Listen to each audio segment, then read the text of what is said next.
rising up from the stands. Hear their cheers, hear the groans, feel their highs, feel the lows. Stories untold now on the mic, Mets fans unite. From heartbreak to glory, they're here to tell the story. Every pitch, every play, every laugh. Welcome everyone to the first episode of Meet the Mets Fans, a brand new podcast hosted by plain old Met fans. I'm Stefan, joined by my inaugural co-host Sid. Sid, tell us a little bit about why you decided to join me today on this podcast.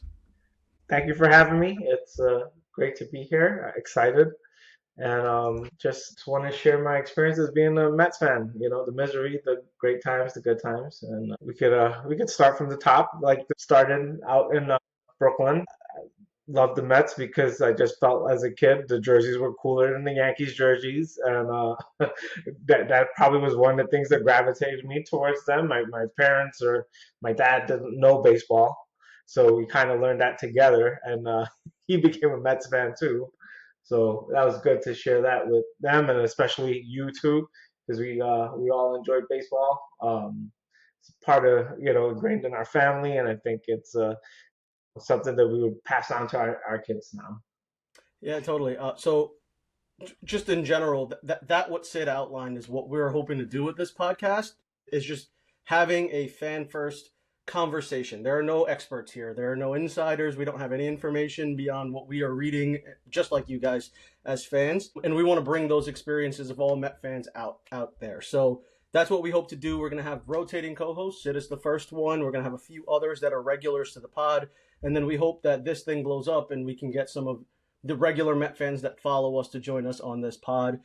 Sid kind of gave us a little bit of his origin story. That's going to bring us into one of the segments we hope to make a regular segment called, we're going to call it Amazing Beginnings. And, I think it fits as the first ever episode to talk about where our origin stories are. So Sid, like I said in our promo, I think is someone that I blame for the fact that I'm a Mets fan. Is one of the people that influenced me a lot growing up as kids in Brooklyn. Like he said, Sid's my cousin. We spent a lot of time together. In the 2000 World Series, I feel like is my first real memory of enjoying this sport and saying like, oh, it's not just this boring thing that's on in the background while I'm playing around. I actually enjoyed watching it. And after that season, I think is when I really became a Met fan. I guess I'm starting later than most people start in their fandom. I 2000 World Series happens, 9/11 happens, Mike Piazza hits that home run, and I think stole my heart for this sport, stole my heart for the game of baseball, and maybe for the whole country. So I think that was a huge moment in baseball, and it was a huge moment for me as a Met fan. It's why I decided to become a Met fan and follow this team, and haven't turned around since. Sid, any other major moments for you that as a fan growing up, favorite players, things like that is part of your origin story? Nothing specific. I just really used to look forward reading the sports columns. Reporters that would always cover the Mets. We'd always get free newspapers at the school, so we'd always pick one up and we'd go through the sports column. That was always fun. But I want to say that on the field, probably when Andy Chavez stole that home run, one of the best moments as a Mets fan. Although we didn't seal the deal, it was still great. We've had some of those near misses. Hope to have a lot more of those big moments as this team has hopefully turned a corner. Although last season, I think, is probably one of the worst seasons in the history of this team, at least since I've been a Met fan, because of the heartbreak, the letdown. We bring in Juan Soto after 2024. Think you're going to go get a whole lot better, and I think that's going to bring us into this next segment that we're going to call the State of the Mets. This is the part where we are going to reflect on the team. As the season goes on, it might be reflecting on a big game, reflecting on a big series, but for right now, we're going to reflect on the 2024 season. So let's have some therapy. Sid, if there was one word to describe how you feel about the Mets following the 2025 season, what would it be? I don't know about a word, but I felt like this last season was like the tortoise in the hare. I feel like we got off to a good start. We were the hare. We built up that big lead. Felt like we were destined for the postseason. The division was ours, and then we kind of just fell asleep. And we the rest is history. We just did not make it. We kind of fell apart, and credit to the Phillies, but that's what I felt like this season was. I felt like for the first time in a long time, I personally felt like we're going to coast through the season.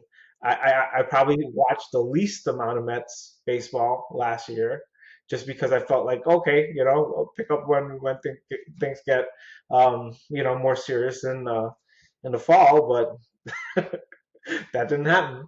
You missed out on the good times at the beginning of the year.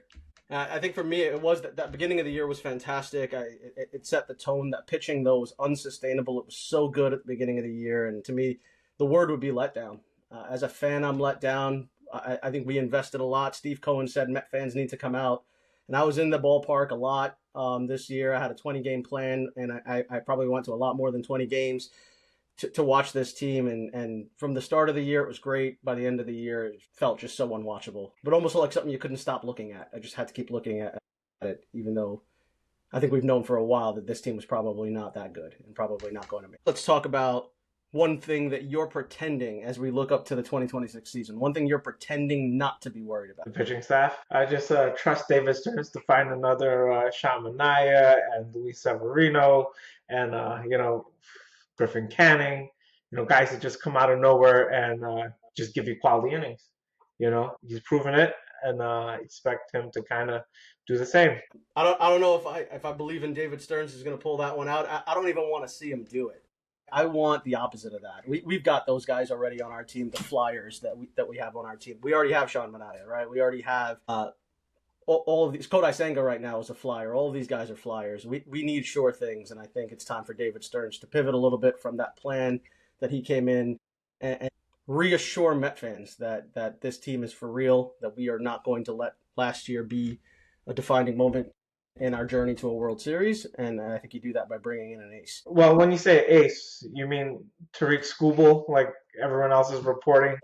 I mean, we're going to talk about Mets plans in a little while, and if he's not part of your plan, I mean, I don't know that we're getting him, but he's definitely on the wish list. Tariq Skubal would be great to bring in as the ace of this team, and I think he's worth a lot, especially if you can re-sign him, but he's also a Boris client, so you're probably not re-signing him. He's probably going to be here for a year, and then you're probably going to have him in a bidding war with every other team trying to get him the following season. Let's pivot and talk about the David Stearns era. So David Stearns has had 2 seasons as the Mets GM. For me, that first season was great. Obviously, it was unexpectedly great. And then that second season was last year, the major disappointment. How am I feeling about him right now? I think not great, but I also believe that he is a very smart guy. I think, like I said, he's got to show us something pretty early in free agency to put Met fans at ease. To put me at ease. Yeah, I'm a fan of David Stearns. I feel like he did a fabulous job in Milwaukee, keeping them relevant for a really low budget. And I think he's trying too hard to not divert from what made him successful. And I think that may be his downfall, because he has a pretty much an unlimited budget, and he's just not using it, I think, to its full potential. He's still trying to be the smartest guy in the room, and I think it may bite him in the ass. Yeah, I definitely. He's not in Milwaukee anymore, right? Like, you got to start playing by a different set of rules here. We could overspend for some of these guys, and obviously we did that with Juan Soto, and he tried to do that with Yamamoto. So we know that he's willing to do it for the right guy. But right now, I think you need to do it to bring in some of these guys that are going to make your franchise feel like it's a postseason team, if not a World Series team. The one that upsets me the most is Harrison Bader. You have a guy that's proven to play well in New York, knows how to handle the spotlight, and plays a really good defensive center field. And I think he thought he was too smart and opted for Jose Siri instead of Bader. And I think that's the kind of move, these little moves on the edges, that I think may have really swung this season. I feel just having a guy like Bader in the clubhouse, having him just patrol center field, for the majority of the season, I think we could have won a lot of those tight games.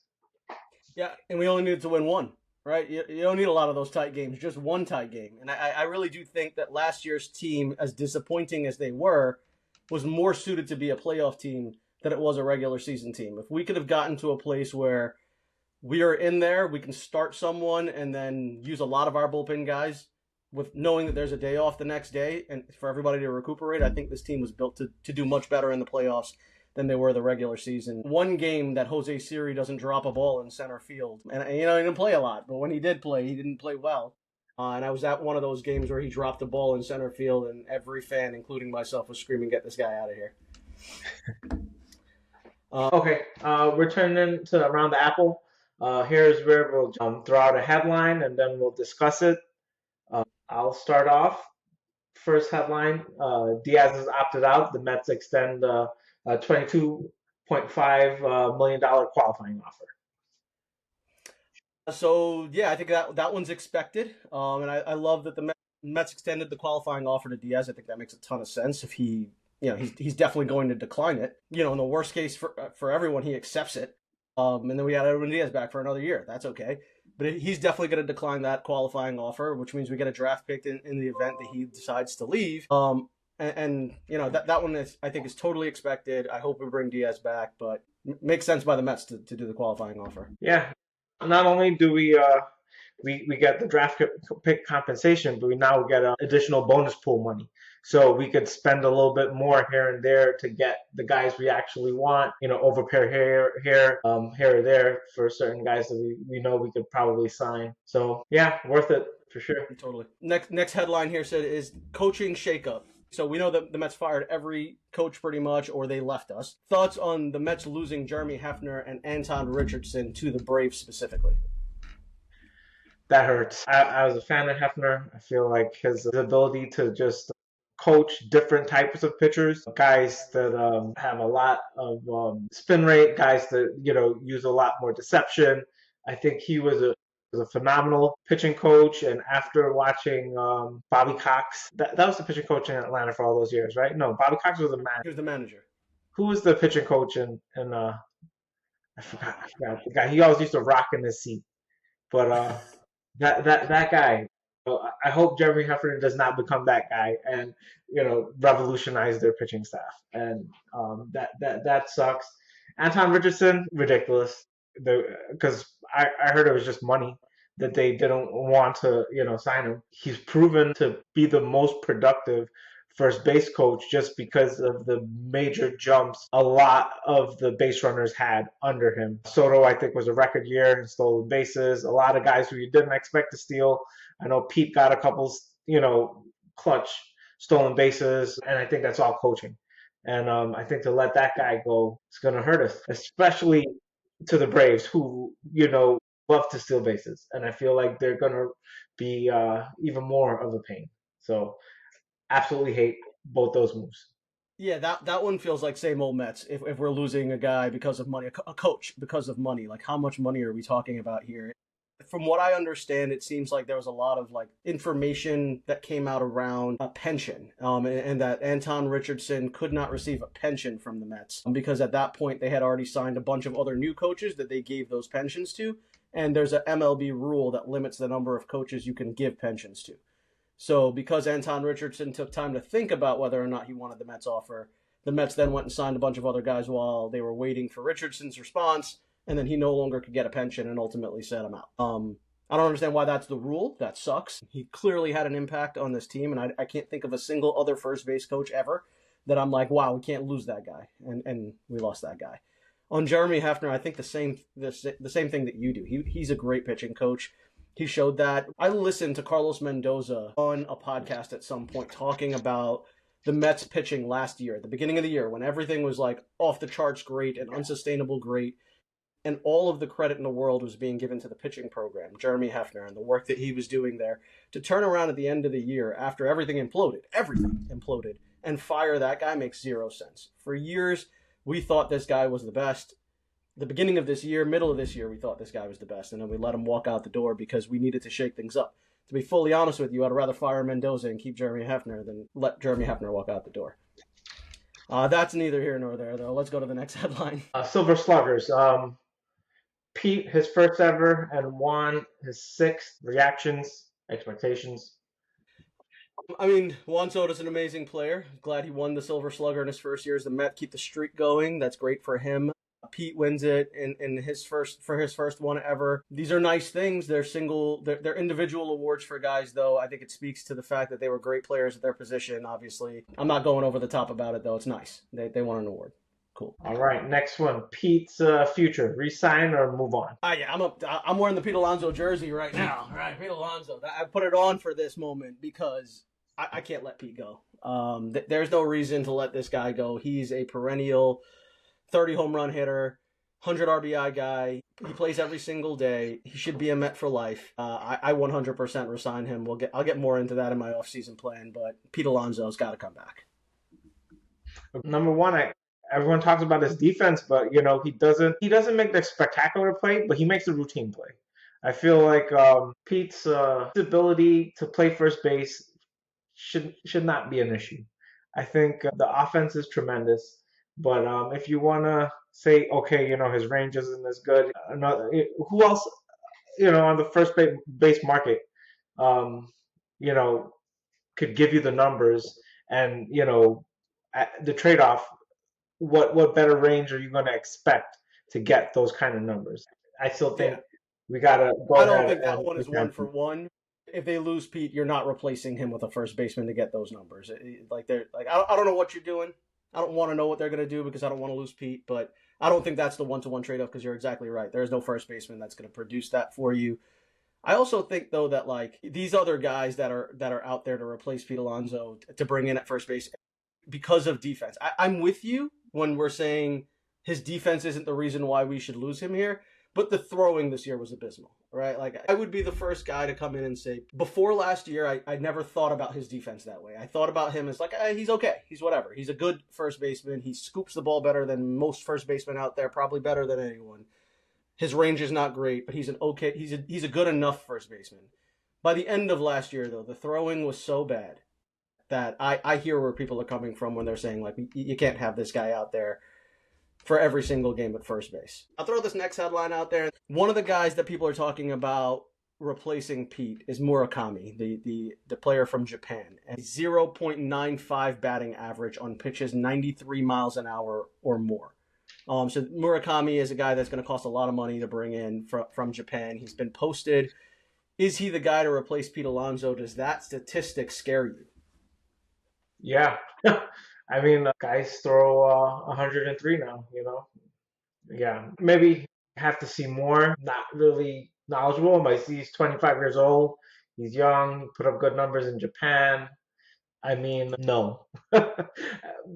Do not want to take a chance with this guy over Pete. Yeah, that statistic scared me. Justin, who's going to be one of our other co-hosts, actually sent that one to me. I think he saw it on Twitter, but that's a scary, scary number. Not even 100 against pitches over 93 miles an hour. Vientos could do a fabulous job hitting pitches over 93 miles per hour. I think, Who knows? Maybe go to the Dodgers and plays great. Who knows? Yeah, we'll see. I mean, he's probably going to end up there, the Angels. All right, let's shift gears now. I think the part of the show that we're going to go to is the Mets GM game.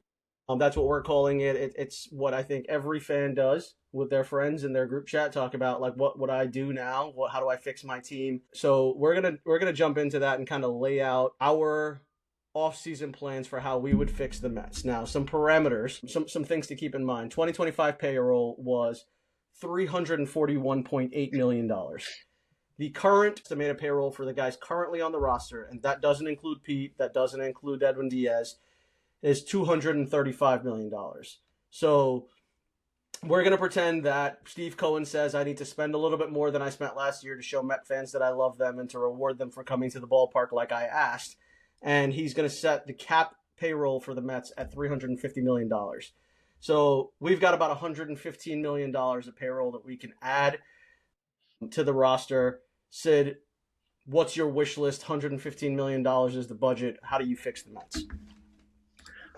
First, resign Pete, resign Diaz. Take care of our in-house options first. Attack, be aggressive. Don't let it linger on. Not trying to go through spring training with these guys not signed. And then I want to say take all the leftover money and offer it to Kyle Tucker. And And we'll figure out pitching. We'll trust David Stearns to take whatever we don't give to Tucker, and we'll try it one more time. I feel like it worked the year prior. It didn't work last year, but I would agree. Spending a lot of player capital, prospect capital on aces, and having to pay aces just haven't worked out as well as a lot of people think. Taking some flyers. Yes, I am very fond of our pitching that we have in house, and I don't want to trade them away at all. I want Tom, McLean, and Sproat to kind of headline and be the aces that we need. If that takes 2 years, it takes 2 years. But just having a solid offense and running it back with the same philosophy, which it sounds terrible, but I just think that's probably the best course of action. Go ahead, get another transcendent player in the outfield, and re-sign Pete. You have a good, power hitter to back it up, and then you have a guy like Tucker that's going to get on base, going to steal bases, going to go ahead, play good defense, and just hit a lot of home runs. I mean, that's a bold plan. I don't know if they're gonna go give another Juan Soto-like contract to Kyle Tucker. It's probably not going to cost that much money, but probably close to it in years. That's an interesting move. It's an interesting move. It definitely brings some spark. My plan, I think, definitely takes a different turn after Edwin Diaz and Pete Alonso, but it starts there. Edwin Diaz, I'm willing to go 5 years, $125 million to keep him. He's probably going to get 4-year deal offers out there on the free agent market, and I'm willing to say, Edwin will pay you 1 more year to stay here. He's making about $22 million a year right now. I think going up to $25 million a year is fair. So I'd give Edwin Diaz pretty much what it takes to keep him here. I think he's one of the best closers in baseball, and we know that he can do it in New York, which is the thing that matters the most here. Edwin Diaz can get outs in New York under that pressure. He's had his highs, he's had his lows, and he's a damn good closer. I don't want to see him walk. And then I feel the exact same way about Pete Alonso. I said it earlier, I'm not letting Pete Alonso walk. Everybody's talking about, like, you don't know what's going to happen to Pete Alonso 5 years from now. He's going to break down. What says that? What information tells you that? The fact that he's doesn't have an amazing body? Pete Alonso plays every single day at first base. Is he great at first base? No. Is he a future DH of this team? Yes. That's what I want as well. He should be the DH. He should DH a lot more. He will DH a lot more by the end of the contract, but I'm willing to give him 5 years. Keep Pete Alonso here. I'm willing to give him 7 years. I don't care what it takes. Keep this guy here. We paid for Justin Verlander to walk away so we can get a prospect. We can pay a homegrown Mets Hall of Famer, which is exactly what he's going to be, to stay on this team and retire here. That's exactly what I would do with Pete. And if we can say to Pete, hey, Pete, defer some money for us, which I know he wasn't willing to do last year, but probably wasn't willing to do on a 3-year deal. He got paid last year the most money of any first baseman out there. If we say, hey, Pete, we can build a superstar team around you. We give you a 7-year contract, you stay here for your entire career, defer the first couple of years of this money so that we can build a team around you guys. Maybe he does it, but I give Pete what he wants, $30 million, 5 years, whatever it takes. And then I think our plan's completely different after that. I believe the Mets need an ace. And I don't know that there's one that's a free agent out there. I want Tarik Skubal, like every other Met fan that I've heard besides you wants. This guy is a superstar pitcher. He's Jacob deGrom in Jacob deGrom's prime. If we can get him from Detroit, we go get him. He's going to cost us $22 million if we can land him. And I'm pretty much willing to trade a lot to get him. I'll give up one of Sproat and Tong. I agree with you. I think those guys are going to be really good. I can't give up both of them for a rental. And I think Skubal is a rental. I bring in, I'll give up Sproat or Tong. I hope that they would be willing to take Senga back because a part of my plan is to trade him, whether it's in this deal or another deal. A guy like Mauricio is part of this trade. Jonathan Santucci, part of this trade. I'll throw in another prospect if I have to. I make this trade to get Tarik Skubal here. I think he's legit. I think he's going to be the ace that we need. If we can't get him, I'd pivot to Sandy Alcantara. I love Sandy. I think last year he had a terrible start after he came back from Tommy John, but I do think this guy's an ace. I'm willing to trade Sproat to get him. Not much more than that. Sproat, McNeil, maybe AJ Ewing, and we get Sandy Alcantara onto this team to be our ace and pitch alongside Nolan McLean at the top. And then I think we need one more starter. I'd like, and it could be one of those guys from free agency. I like Michael King on a 3-year deal. People are saying 3 years, 75 mil, $25 million a year for him. Sure. Put an opt-out in there so he could walk away when he wants. But if we could add him to this rotation, either Skubal and Alcantara at the top, or Alcantara at the top, Nolan McLean, Michael King. You probably have to trade Peterson to make this deal happen, but Peterson, Senga, Holmes, Manaya, Christian Scott, you've got all these other guys that you can put after those two guys at the top, and that makes your starting rotation legit. The guy I pay a lot of money to that's out there on the free agent market is Cody Bellinger. I think he's excellent for this team. Cody Bellinger's 6 years is $170 million is what it's going to take, but Cody Bellinger, I think like what you want to do by bringing in Kyle Tucker, I want to do the same thing with Cody Bellinger. I think he makes your team better defensively in a lot of different places. I play him all over. But to start off, he's your center fielder every single day until Benj is ready. Once Benj is ready, he takes over center field, and you can play Bellinger in left and DH and MO, at first base and DH Pete. I think Cody Bellinger is the guy that you add to this team. And then I think this one's an interesting one. Pete Fairbanks. The Tampa Bay Rays did not pick up their option on Pete Fairbanks. It was an $11 million option, and they said no. Pete Fairbanks was previously on a 3-year, $36 million deal. If we can get him for that, $12 million a year, I take him to be my setup man. Edwin Diaz, Pete Fairbanks, AJ Minter, Brooks Raley. Alzolay is also on this team, and then you fill out the bullpen with whoever else. I think that plan brings you a lot of wins. And in order to make the money work, you're going to have to trade a guy like Kodai Senga's $15 million, Jeff McNeil's $15.7 million. Those are the guys I get rid of in whatever way you got to get rid of them to clear up the money. And then Bellinger, Pete, Diaz, King, Fairbanks. Superstar offseason. Yeah. And that costs less than $115 million. I like it. Yeah, maybe I'm just spoiled after getting Juan Soto. I think we can get everyone now. I mean, we do have Steve Cohen. Maybe he blows the doors off. But I think pitching, man. I think we got to fix the pitching here. The bullpen lost us so many games. The starting rotation lost us so many games. And if we can just win one, we're in the playoffs. Yeah. I'm on board for Fairbanks for sure. If it's just money, will we have to trade for him just because the option? No, he's a free agent now. He's a free agent. Wow, what are the Rays doing? That's going to bring us down to the end of this first initial podcast. We're going to close out with the segment that we're going to call Put It in the Books. And that's us wrapping it up, a little homage to Howie Rose. So we're going to close out this first podcast. Thanks, Sid, for joining me on this one. Next week's co-host is going to be Justin Lakoff. Great guy. He's going to come on and talk with me about a lot of these things. We'll learn his origin story.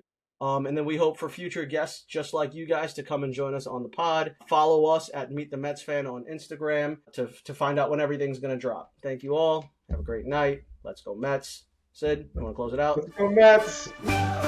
Meet the Mets fans. Voices rising up from the stands. Hear the cheers, hear the groans, feel the